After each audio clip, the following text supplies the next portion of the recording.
Now let's move on to key signatures that use flats. Okay, so in addition to sharp key signatures, we also have flat key signatures. By the way, just remember, a major key can only either use sharps or flats. So you end up figuring out a scale with a mix of the two, something has gone awry. So check to see if your intervals are all correct.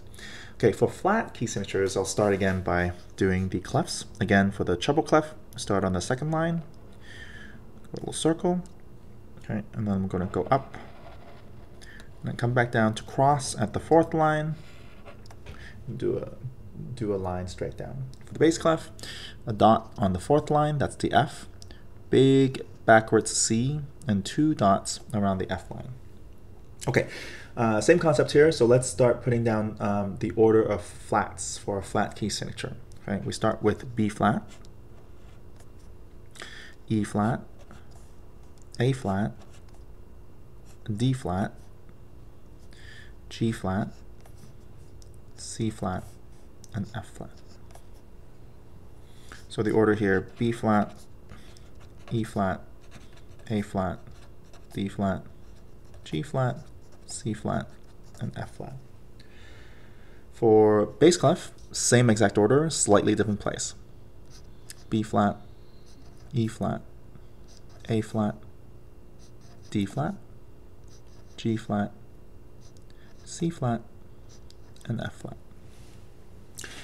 Notice that as with the sharps, I'm writing a flat here as if there's a note next to it. That is to say, the middle part of the B, the open part of the B, has to line up with the line or note that it is meant to correspond with.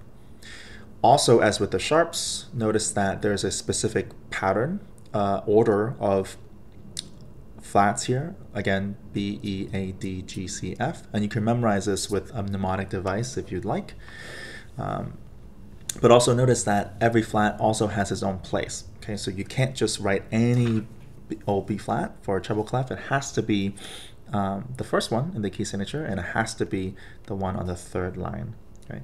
To write the different key signatures, essentially we're going in order, right? And as the same way I showed with the treble clef, we're looking at if a key has 3 flats, it will always be B flat, E flat, and A flat. If the key has 4 flats, it will always if a key has 3 flats, it's always B flat, E flat, A flat. If a key has 4 flats, it will always be B flat, E flat, A flat, and D flat, and so forth. Okay. For flat keys, okay, I talked a little bit about how you might remind yourself how to tell what key something is in given a major key signature in sharps. Doing the same thing with flats is also very simple. For flat keys, if you're looking at a key signature and you're not sure what the key is, all you need to do is take a look at the second to last flat. Okay, so with 7 flats in order, the second to last flat would be this guy. Okay, this C flat right here. Okay, so B flat, E flat, A flat, D flat, G flat, C flat, F flat. The second to last one would be C flat.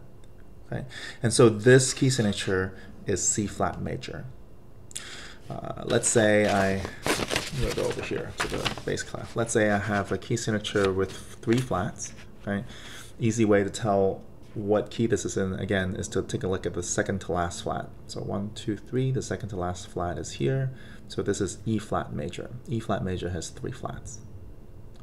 If you only have 1 flat, okay, there is no second to last flat, so you have to remember that this is F major. F major has 1 flat. Okay. Finally, just a trick here. You notice that, again, there's a pattern of flats in order, B, E, A, D, G, C, F.